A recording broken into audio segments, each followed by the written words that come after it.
Hi, this is Beatrice Leonard here for Chris Radio on the Move, along with travelers with Disabilities Having Fun.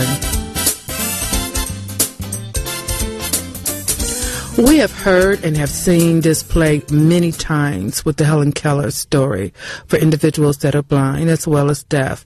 And we have a director today from the Village Players, Miss Megan Wells, who's going to talk to us about the play that she's directing.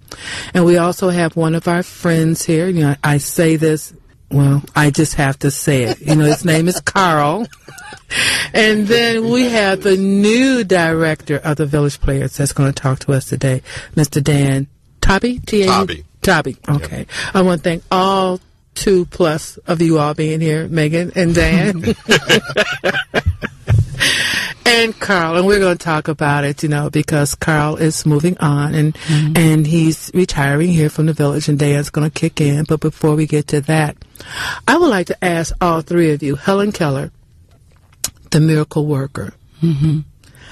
That's a play and a movie that seems as though it would be quite difficult. What made you guys decide to do that play? Well, when I met Carl over at the Village Players Theater, he invited me to direct, and I've been a storyteller, professional storyteller, for about 18 years now. Mm-hmm. And I started out as a professional theater director in Chicago and then switched over.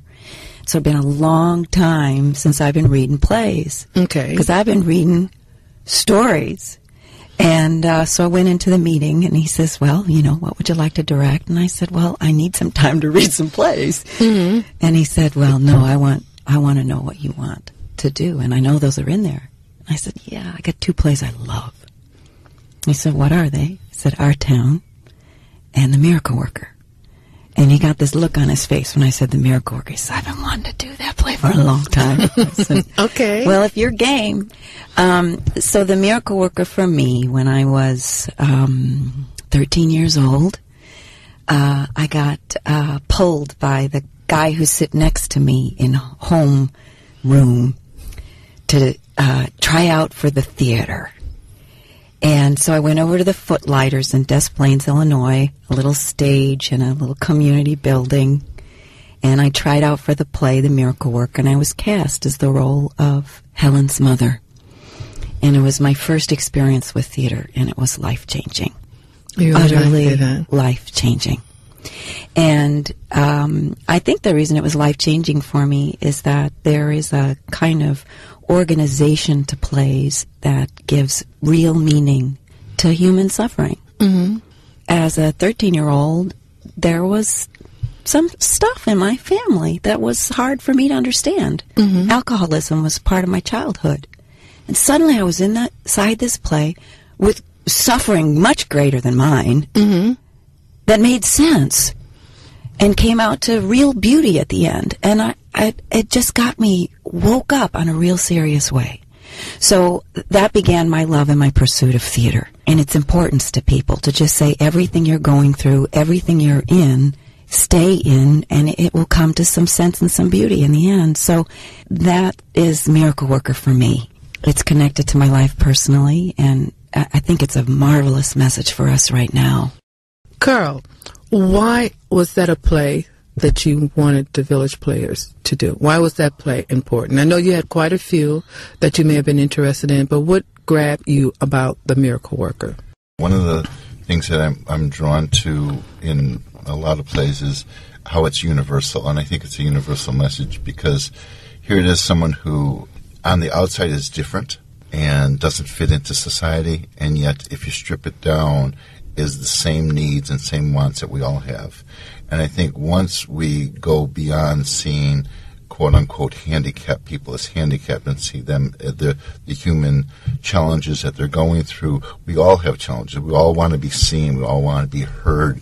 We all want, so it's the same struggle. They just have some physical challenges that we maybe don't have. They're non-disabled, so, okay. Yeah, that's a message that I always like to bring forth as far as to an audience, to have them step back and say, where is it that you are Helen? Where are you the people making fun of Helen? Where is it both sides of it? So, because there's people who want to put them and make them separate, or make people who are different from them, you know, that you're better.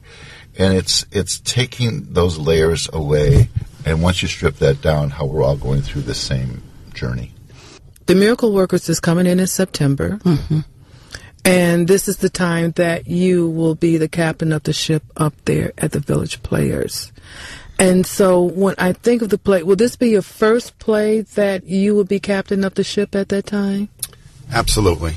And how are you feeling about this? Come on, I mean, you walking in and this was choices and decisions that was made before you became the captain, and so now this is your first play where you're the captain. What's up with this, Dan? Well, I agree about everything that both Carl and Megan have said. You know, I mean, certainly one of the things that strikes me about the play is, as Carl said, is that it is universal. I've been aware and I've known about the play, practically all my life, but it's been a long time since I've read it. And when I picked it up and I read it, and I thought, well, anybody can relate to this. Everybody's had a relationship with a teacher. Everybody's had a relationship with somebody that they wanted to, for them to pay more or less attention to them, or how they wanted to be treated. It's done well. I think it is absolutely impossible for somebody not to react to it. However, on the other side of it, I will say that the thing that has me most excited about the play and about the production and coming on and having Village Players do it, quite frankly, is Megan, because it is one of those plays that everybody thinks they know. And it is one of those plays that has been reproduced in movie and on stage form a million times. And I wouldn't be nearly as excited about it if I didn't think we had a director with a really strong vision that was going to show people something that they haven't seen before, a new way of looking at it, or just a possibility of illuminating a side of it that they haven't seen before. And I have 100% confidence that that's what audiences are going to be excited by. That's what they're going to be walking out of the theater talking about. Megan. Yes. You guys have selected a wonderful play. And when I think of someone who's blind, I think of myself. And I'm wondering, how did you guys select the cast to do this play? I mean, as Dan has mentioned, so many folks have done it. I mean, Patty Duke, it just belongs to Patty Duke. Yeah. And she done it as a young woman.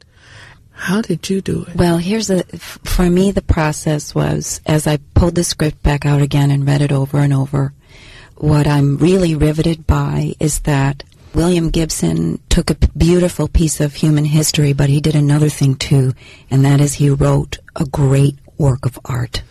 So above and beyond Annie and Helen is this ensemble of family. I read it over and over and over again and saw through the history into the deeper relationships that's going on. And I thought to myself, there's more than Anne Bancroft and Patty Duke here. That in a sense the film has become so iconic of Anne Sullivan and Patty Duke that the surrounding cast falls into the backdrop. And so that's what woke up inside of me, was this desire for a full family. The other thing that makes it art to me is that everyone there is blind in some fashion. Blind in their heart, blinded by prejudice, deaf in some fashion, deaf to each other. It's Helen's struggle, but in a very physical way. But everyone else, all of us, we can actually be blinded by all the gifts that we have. I have full capacities, and yet we have these barriers of the heart. So once I knew that, then I went into auditions, and really it was just trust. I didn't know who was going to come, and I had made quite a few phone calls, and I didn't know who was going to come, except for one woman I knew was coming. It was a woman who is teaching blind children, and had read everything Anne Sullivan had written, and Helen Keller was so keen on the role. With the time we have left, what plays are coming up? Well, very quickly, like we said, we do have Miracle Worker coming up on September 10th. We also have You Can't Take It With You, and I believe that is opening up October 16th, directed by Jack Hickey. Carl, I'm going to miss you. Honest to goodness, I am. Selfish as you may be, I'm going to miss your selfishness, and I wish you the best. Megan, we're going to be seeing you again and hearing from you again regarding your plays. And It's Dan, been such an honor to meet you. Thank you. And Dan, I'll be looking forward for you sitting in for me sometime. It's been a delight. I look forward to it. I want to thank all of my listeners here at Travelers with Disabilities Having Fun. Have a great day.